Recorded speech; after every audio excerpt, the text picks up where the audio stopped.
The Queen's Jewish Link presents the Jewish Living Podcast, the show that examines the many facets of Orthodox Jewish life. Here's your host, Izzo Zwirin. Happy Purim podcast listeners. That's right, since tomorrow is Purim and you'll all likely be otherwise busy, we thought we'd drop this episode one day early.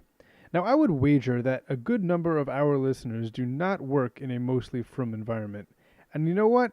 Working in a non-frum environment, that's hard. There are always these awkward times. You can't eat the food provided at the company events, or you have to explain why you won't be in the office on a random Tuesday in March. Sometimes it can be a little awkward to explain these things. You know what else is awkward? Being a non-Jewish person working in a mostly Orthodox Jewish environment.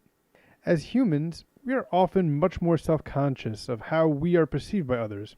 And if you do something that tends to make you stand out from the crowd, you are very much aware of it. However, if you are one of those lucky enough to work in a frum environment, you may not be as aware of how it feels to be the odd one out. To that effect, and in keeping with the tradition of V'nahafachu, this week I invite on someone to give us some insight into our own community. My name is Jeff Chyau, and I'm not Jewish. As you'll hear, Jeff works for a company owned and operated by Orthodox Jews. For obvious reasons, we won't name the company, but we will explain enough so that you can picture the type of company he works for in your head.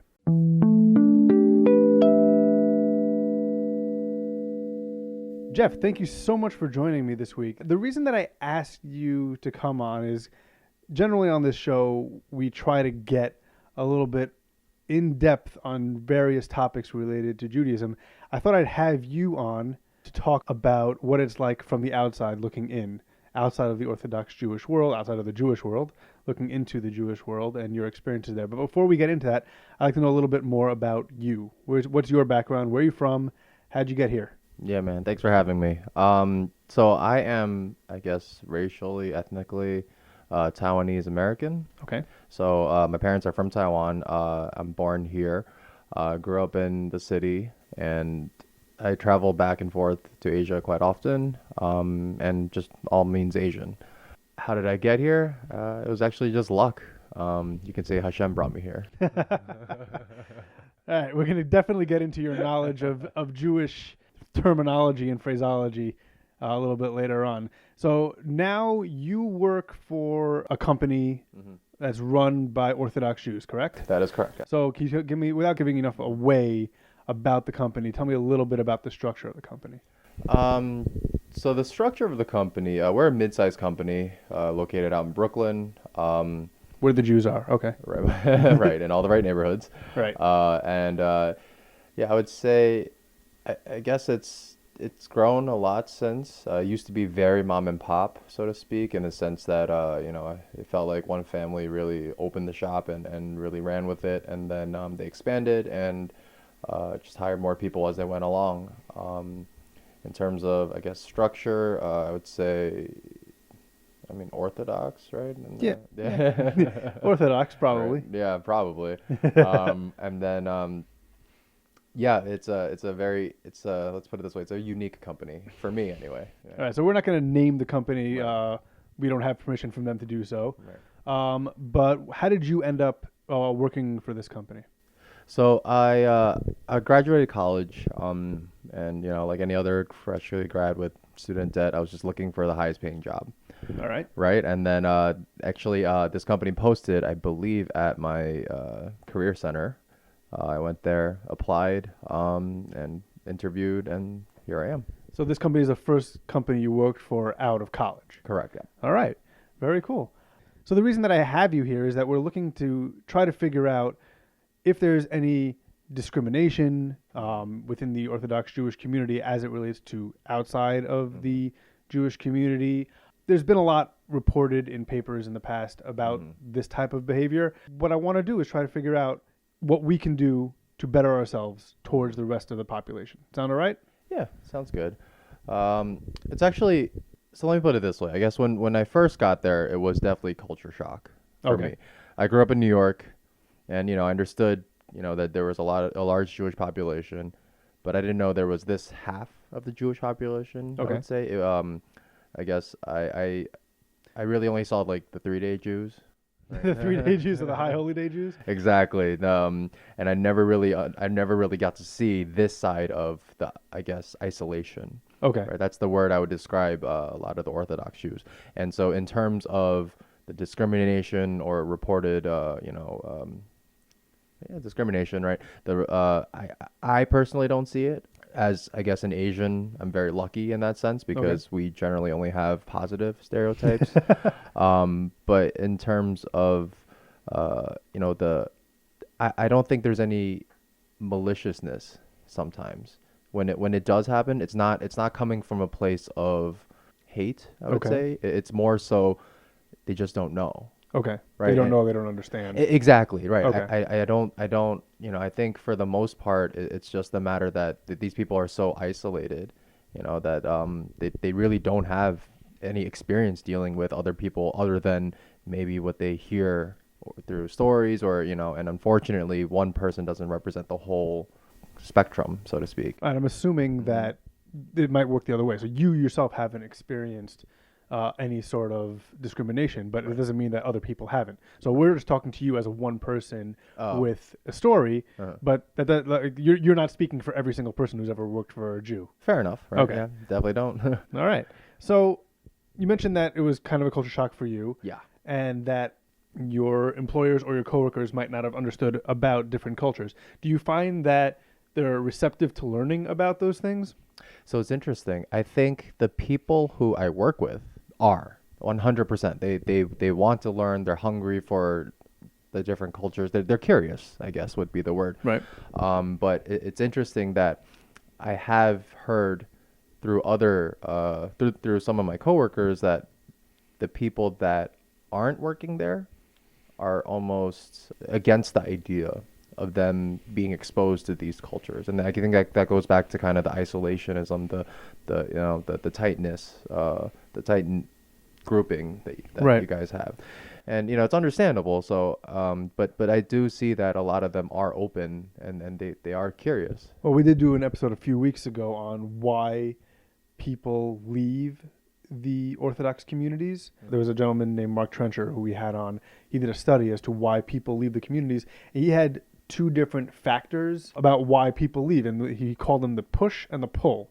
So he said about 2/3 of the answers of the respondents had what he called push factors, that people were leaving the communities based on something internal that was pushing them away, whereas only 1/3 was somebody that was pulling or something was pulling them away, something from outside the community.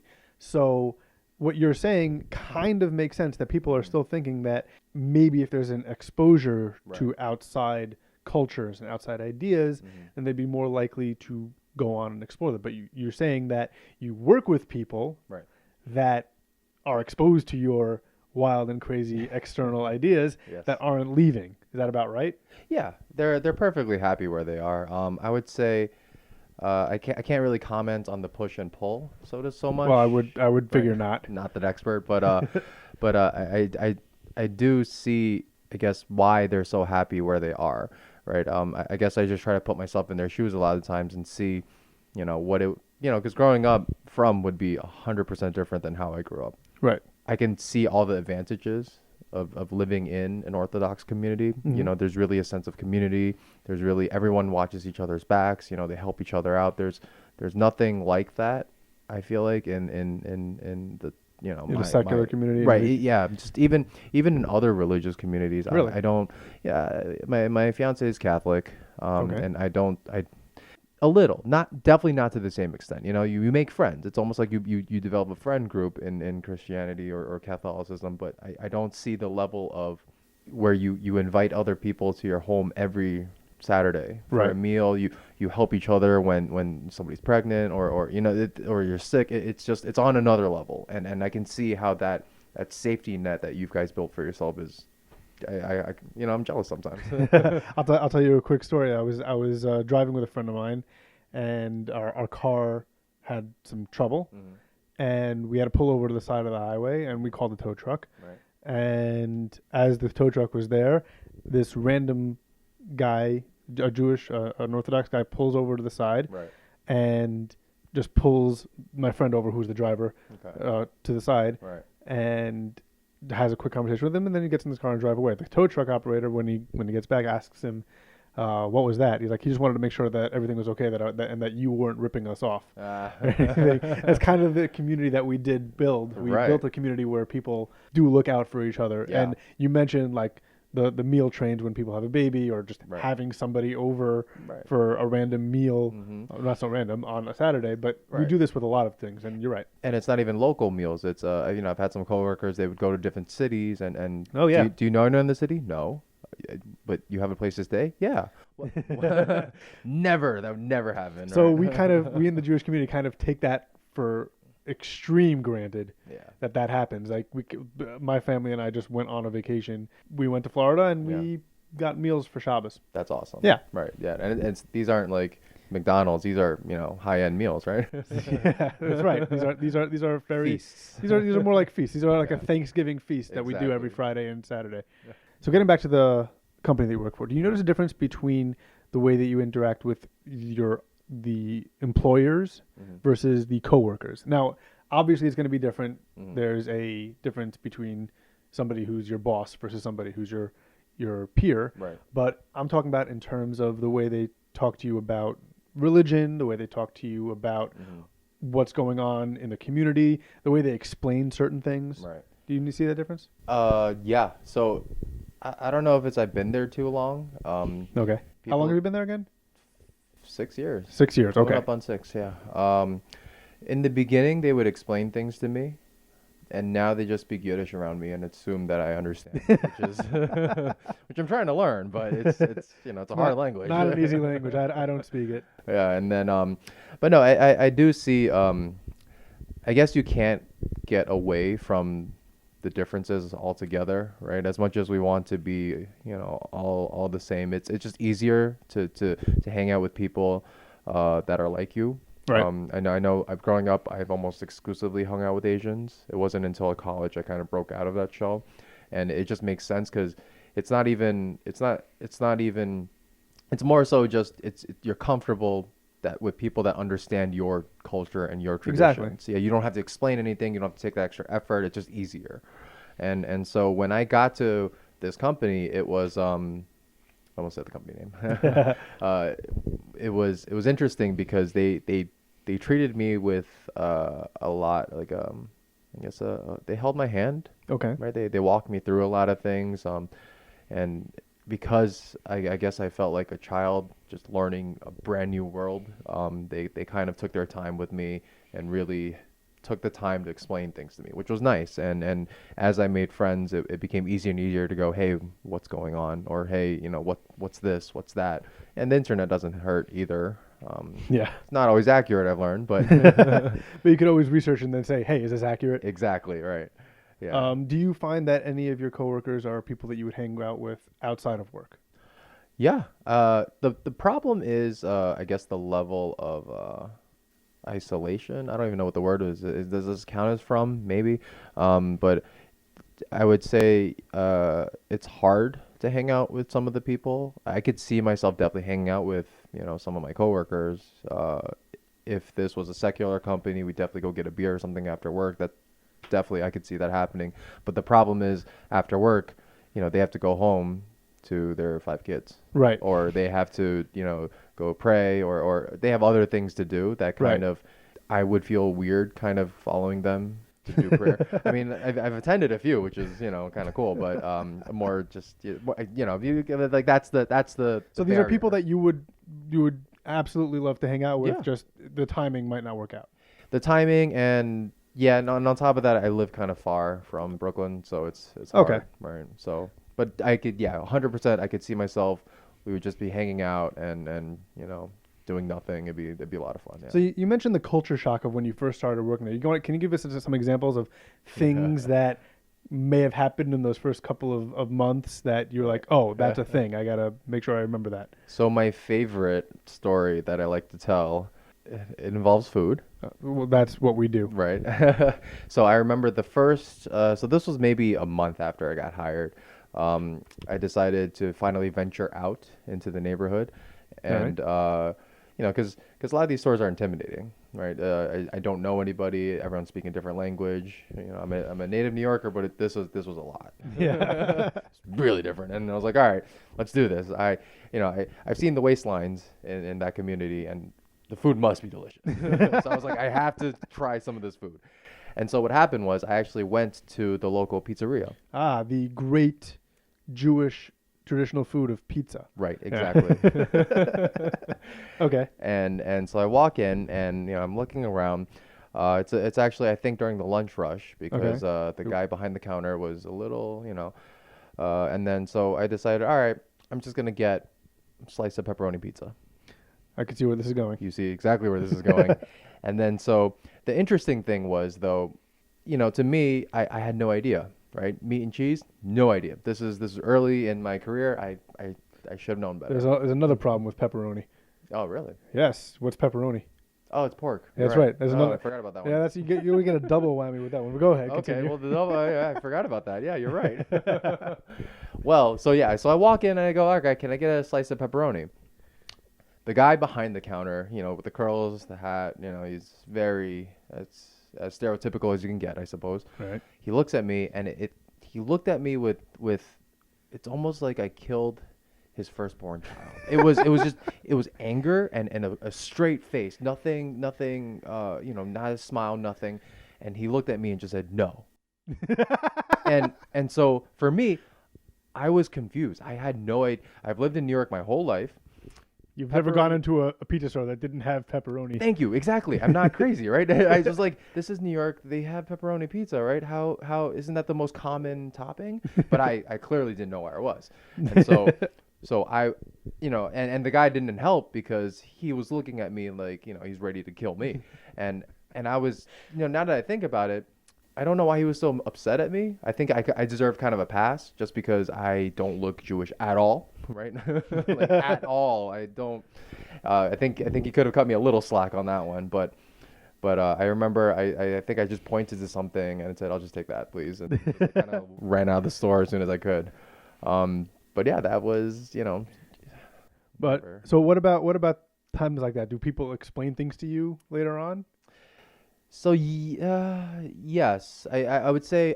I mean, obviously, now that Oh, yeah. why that wasn't going to happen. Right, exactly. So somebody did explain it to you at some point. I think But I asked, are there types of things that happen that you require explanation, and how good are your coworkers with explaining things? Oh yeah. So for the most part, my coworkers are great. I guess it's just been so long since I've needed things to be explained to me. I kind of got in the groove of things at All this right, point. I'll give you an example of things that I've always thought about. Why in September time are there chickens on the street? Oh, so the sins get transferred to the chicken, and then the chicken gets sent, and then you start the new year fresh. Yeah. Right? Okay. So people have explained those types of things to you. Correct. Yes. Can you remember any other things that you had a question about that was explained in a way in an easy way to understand? We grow up with these things, and Right. we know these laws and these customs from the time that we see them Right. as little children. Right. But you're now experiencing these things for the first time as an adult. Yeah. So an easy one would be the meat and cheese.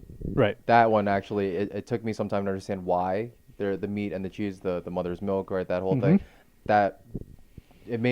I realized a lot of these rules made a lot of sense once they were explained to me. Okay. But from outside looking in, I just didn't like the chickens. I was very confused. I thought it was any other day to work, and suddenly there's chickens everywhere, and I was like, this is Brooklyn. Why are there chickens everywhere? It made no sense. Another big one, I would say, why men and women can't shake hands. Okay. I made that mistake while I was interviewing, actually. For me, a normal custom would be to shake, stick out the hand, hello, nice to meet you, and shake. I realized that I couldn't do that to the women. Oh, right. Right? They would all say, no, sorry, can't do that. And I went, okay, sounds good. I figured out a way around it now. Now I just bow, right? Because I'm Asian. So now you're Asian, right. So I can just bow to everyone, say hello, and then I get away with it that way. That's brilliant. Yeah, and I was like, all right. Because, sometimes you can't tell if it's okay or not okay. It's just easier to bow. It's fine. It's funny, actually, now when I meet non-Jewish people, I don't have the habit of shaking hands. So women must Interesting. think I'm sexist, right? Because I shake the men's hands, but I don't shake the women's hands just out of habit. It's the weirdest thing. Yeah.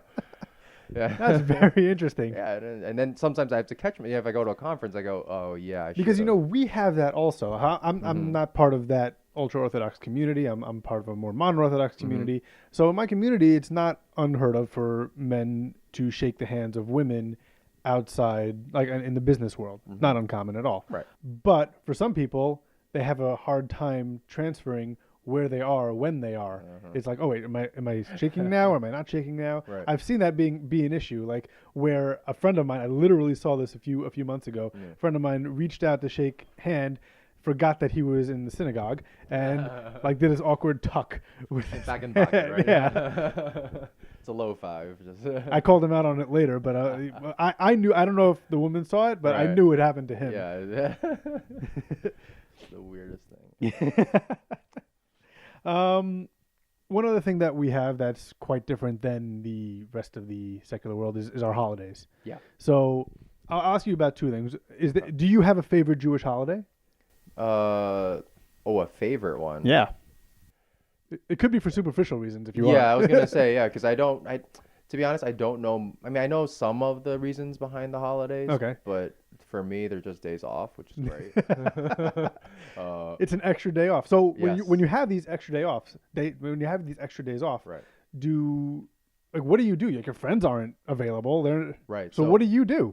So it's actually right. So we're locked into the Jewish calendar. By no means am I complaining because I love all your holidays. October is amazing because I remember actually this October I basically traveled Asia for a month. It was Wow. Yeah, it was pretty awesome because Yeah, all the holidays fell out in the middle of the week. yeah, basically. So right, you had of all them. those days off. Right, and then I took maybe a week off on my own, and it just I went to Japan, went to Taiwan, went to just For a month. for a month, and I realized I could never do that with any other When at the end of the regular job. because even if I had a month of vacation, it's a little risky to take a full month off because the company goes, "Do we really need you then?" Right. But when everyone else takes it with you, it's great. Works out perfectly. So yeah. So back you to like the your- October holidays. I like the fact that they line up all together. Right. But I think a favorite holiday would probably be Purim, just Oh. because when I saw the community just go crazy, meaning everyone gets costumes, the alcohol, the party bus. I got to tell you, for a lot of us, Yeah. that's our favorite holiday too, for the exact same reason. Yeah, it looks great. And that's coming up. This episode actually is going to drop, like either on Purim or the day before Purim. Nice. Just so people have that understanding of where we are. But that's coming up, and you'll have that. Do you work on Purim? So now I have the option to. Okay. There are certain holidays, I think like Rosh Hashanah, the hard holidays, everything's closed. You're Right. not allowed in. All right, but for like Purim, I'm allowed to work if I want to. I think I actually didn't work Purim for many years until fairly recently, and I remember it was a nice culture shock again. I think it was one of the better ones. I walk around and see what's going on. Oh, this is what Purim is. Okay. Yeah. You guys do break out of your shell once a year. Yeah, it's once a year. And you guys go hard. It's great. So, I want to shift a little bit. Okay. What have you kind of learned about our community, maybe from a religion standpoint, maybe from a cultural standpoint, that really surprised you to learn the more you dug into it? That's a lot. A few things. So one, I realized, like I said before, everything you do has a reason. That was very surprising to me. I mean, now that I think about it, it makes sense, right? You don't just do things for doing things, but I guess from an outsider's perspective, nothing made sense because nothing was explained to me. That's one. Two, I realized Jewish people and I guess Asian people in general, specifically Chinese people, our cultures are fairly similar. Really? In the sense that very family oriented, extremely family oriented, and the parents generally want the kids to succeed financially. Right? Finances are very important in both our cultures, and I think that actually helped me bond with a lot of my coworkers because sometimes we would just talk about our 401ks or like all these things that most, I guess, of my other friends, I wouldn't have these conversations with them. But it was nice because I could talk to people that understood what I was talking about and actually help me further plan my future, so to speak. And so I realized that was from my Asian background, and it was nice that we could connect on that. Right, doctors, lawyers, and accountants are both generally stereotypically Asian and Jewish. Exactly, right. So it makes sense, and it's funny, and the respect for family, that was something that I didn't realize that you guys really had, but it's very prevalent in Chinese culture too. Community also, because community is huge. So that's where we differ. Okay. Well, it's funny. It depends on what type of Asian, and I'm not an expert. That's why it depends on what type of Jew too. Oh, right. Yeah, because I see how the back to the support system, the safety net that you guys have, that does not exist in Chinese culture.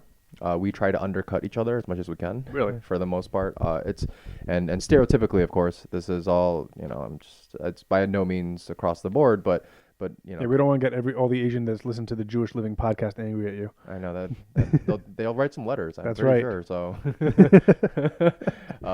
but yeah, the Koreans and Japanese people do.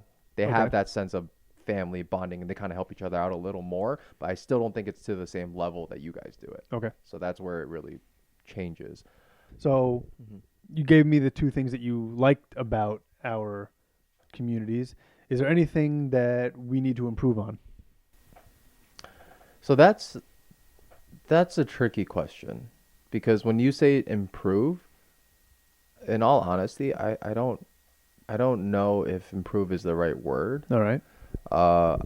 From my personal experience, it's been awesome working in this company. Everyone's really nice. Everyone is really caring. I think that safety net mentality kind of spilled over. I get a lot of food.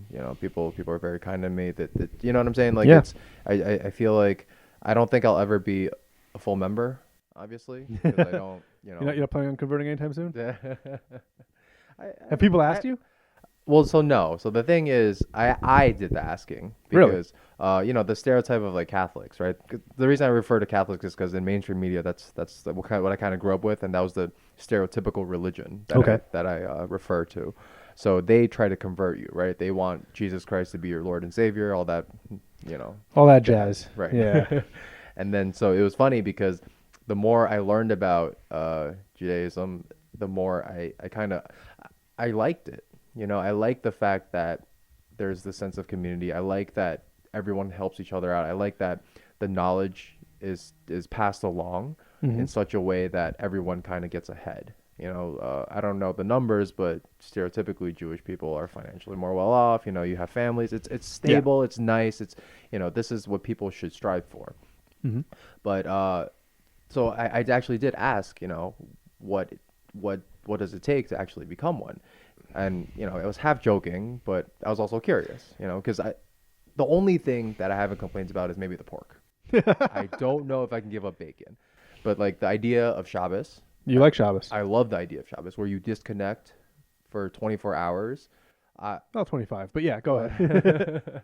So I mean, I can see how that can be slightly annoying. Say if you need to, it's a lot more planning, I guess, to really. I can see why you would like that as like a one-time thing or a few times, but right, this is every week, right. So, and then every time there's a holiday. But that's the thing, because you do it every week, it forces you to interact and grow with the people around you, right? You play board games, you talk to the people. You don't have a choice.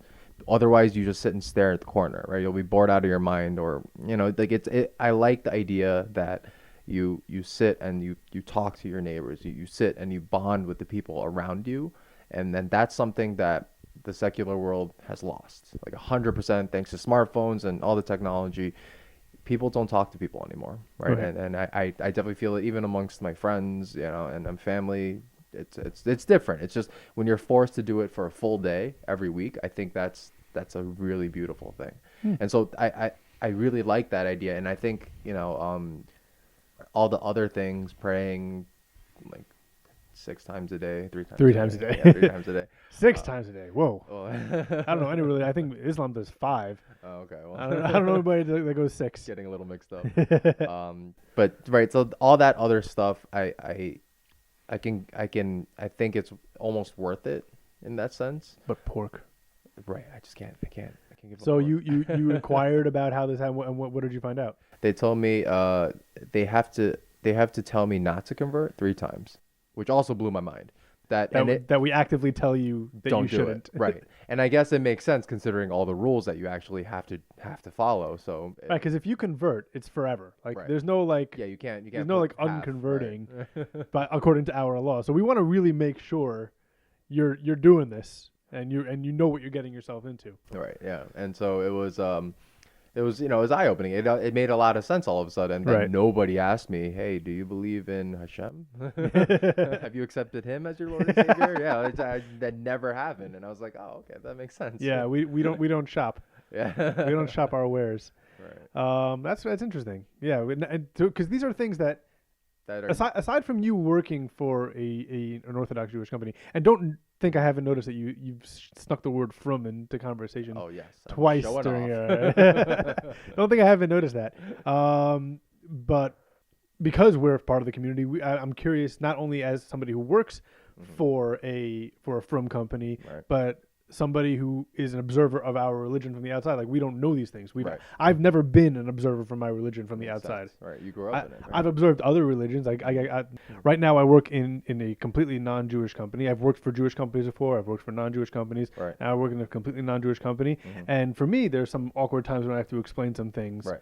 about what I can eat and what I can't eat, per Right. se, or when I have to leave early because it's a random holiday that dropped in the middle of the week. Right. Fine, but explaining my religion to somebody who's now an outsider coming in and is surrounded by all of my fellow Jews, like never dawned on me that there's so much about my religion that we take for granted that other Right. people just find fascinating. To be fair, yeah, it really did feel like stepping into a different world. When I started working there, I had no idea what I was getting myself into. And it was just, everything, even not being able to hand a woman money to buy something, right? Right. You have to put it on the table, that all these little things I had to learn along the way. And it's just, yeah, it really felt a different world. It really is. And it's just because I didn't grow up with it, right? In the company that you work for, what do you think the ratio is? Let's say in your department or in your area, of people that are Orthodox Jews versus not Jewish? That's I would say it's actually maybe 50-50. Okay. Maybe 60-40 Jewish. Do you find yourself wanting more often than not to hang out with the non-Jews or the Jews, or does it not matter? Do you not? So it's interesting. For me, it doesn't matter who I hang out with. I guess I have a group where they're Orthodox and I hang out with them. And then I have a group where we're kind of mixed, so to speak. And then I used to have a secular group, I guess, but not really anymore. So you don't discriminate. Yeah. It's basically on personality. Like you like this Yeah. person, you don't like this person. It happens in workplace environment, but it's not really like you're looking to hang out with the other non-Jews or Right. No, there's no, I'm not looking. I mean, initially it was intimidating, right? Just Right. to really to talk to a group of very Orthodox people. It was hard for me to kind of do the water cooler talk and connect on a level with them. But once I really got to know them just through, just being there, it became very easy. It was actually, I did get invited to a few Purim parties. So you should go. I'm definitely thinking about You it. should I go. want to see it, and I just, I've been to a few weddings. Okay. Orthodox. Oh, so what's weddings. that like? How's that experience at a Jewish wedding? So all right, a little backstory. I guess I've only gone to really Chinese weddings Okay, so you haven't been to like stereotypical American weddings until fairly recently. Okay. Right, and then so it was only what I've seen on TV, right? So Right. so everything was nothing like on TV. They got that really wrong, and it was really cool because the same, I guess, I want to say it's fear that I had of really just because everyone else knows exactly what's going on. Right. You That- kind of need somebody holding your hand explaining what to do. Exactly. So yeah. for instance, we don't sit bride side, groom side. Right, men We and sit women. men, women. Right. So that was, I actually snuck onto the women's side Oh my 'cause goodness. all the coworkers were women, and I was lost. I was on the men's side by myself, and everyone looked at me like I had four heads. So I was like, all right, I'm just gonna. Just scooch over there. If I get kicked out, I mean, whatever. Right. But no, it was interesting because I actually did get pulled in to one of the dances. Oh, really? Yeah, with all the men. So it was actually so so I've been to multiple weddings, but at one of the weddings, what happened was I think a few of my male coworkers, they had to leave for whatever reason. So it was me kind of just hanging out by myself. And at this point, I knew better than to sneak onto the women's side because I was like, I got a few looks the last time I did that. And I was like, all right, so maybe I'll just hang out for a little bit. It's not a big deal. Luckily, I guess someone else showed up late. Okay. Which I've also noticed that you can show up whenever you want. That is true. Yeah. We do that. And then you show up whenever you want. And then he was very nice, and he pulled me into all the men were dancing in a circle. The music was playing, and it was really cool because I guess once I was able to kind of get over the fear of being different, it was nice because it wasn't just my coworker that was dancing with me. All the other men, That's right, grabbed my hand and said, "Let's go." And then I was spinning around with everyone else. Yeah, and they're also not very difficult moves to learn. Thank It's God. walking in a circle for the most part. Some hopping, Some hopping, yeah. Every once in a while, you have like a big stomp. Right, exactly. And and then I just thought that it was really cool because for me that's I've never been to something like this. Right. In Chinese weddings, we don't even have dancing. Really? Yeah, we sit around. They serve like 13 courses, 14. It's like a feast. I should try that sometime. Yeah, well, we gotta get you a kosher one, I guess. All right. A lot of meat and cheese. I'll take 13 courses. We'll do the cheese first, then we'll get the meat later. Sounds good. Done. 6 hours later. Oh, so actually it's the other way around. So Oh. cheese, you can go dairy to meat without waiting. Just have a drink. But meat to dairy, you have to wait 6 hours. I always get that confused. Yeah. I just know it's 6 hours, meat and cheese. That's There you as far as my brain goes. All right, so I'm going to ask you a final thing, and then if you have anything else you want to add. Favorite Jewish phrases, if you have picked up anything, or terms. It's actually, yeah, I have a list. I'm trying to learn. Okay. So, in all honesty, I can't tell the difference between Hebrew and Yiddish. That makes a lot of us. Can't That tell. you're not that far off. Yeah. And then Leila Tova, Okay. which is good night. Yep. Right. I don't know. That one always stuck with me. It was a very pretty way to say it. Okay. My boss says akshav a lot. Really? Yeah. So I learned what that means. Okay, so both of those so far are Hebrew. Oh, really? Yes, neither of those are Yiddish. I had no idea. And then I know how to. Do you know what say akshav means? now? Now. Yeah, like do it now. Yeah. Learn that one. It's a good one for a boss. Yeah. Agit gebenched year. Good Gebench, which means It's not Happy New Year. it is Happy New Year. It is Happy New Year. No. Oh yeah, I'm thinking of Freilichen Hanukkah. Freilich and Hanukkah. Okay. I'm trying to get the down. So that's the Good Gebench and Freilich and Hanukkah are both Yiddish. Oh, that's Okay. the Yiddish word. Shana Tova. It's also Happy New Year, but Right. that's Hebrew. Oh, that's Hebrew. Yep. Okay. Gishmak. Geschmack is a great word. Yeah, it's delicious. And then I learned this one recently. Refuah Shalema. Oh yeah, Shalema? Shalema. Shalema. Yes, also a very solid one. It's actually, it's because people said it to me when I broke my ankle. So, Yes. And I was like, what is that? Oh, that's what that is. All right, Jeff, is there anything else you want to add before we say goodbye? I guess it's nice. It's nice to be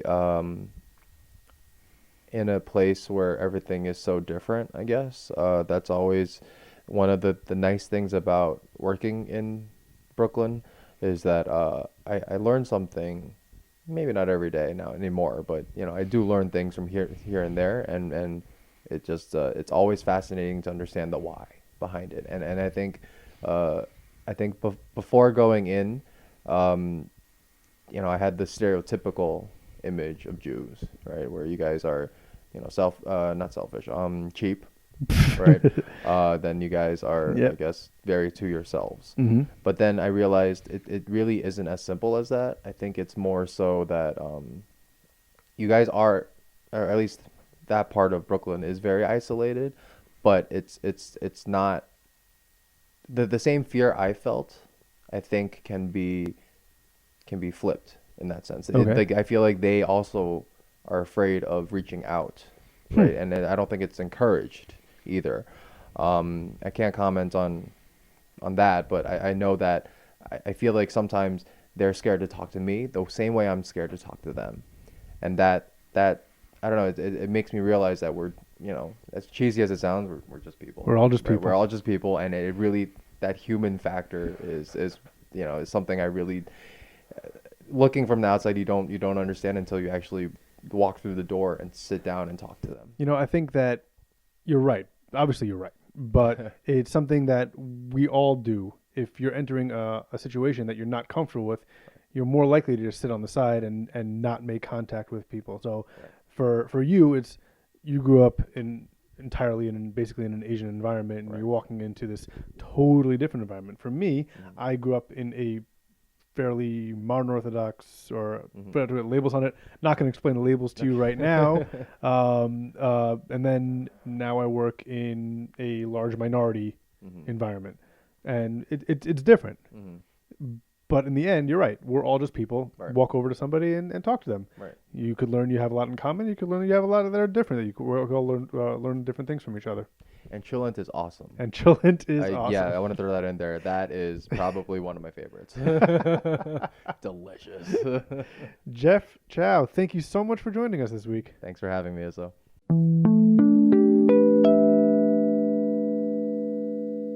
A tremendous thanks to Jeff Chyau, our first non-Jewish guest on the Jewish Living podcast, for giving us a deep insight into our religion from an outsider's perspective.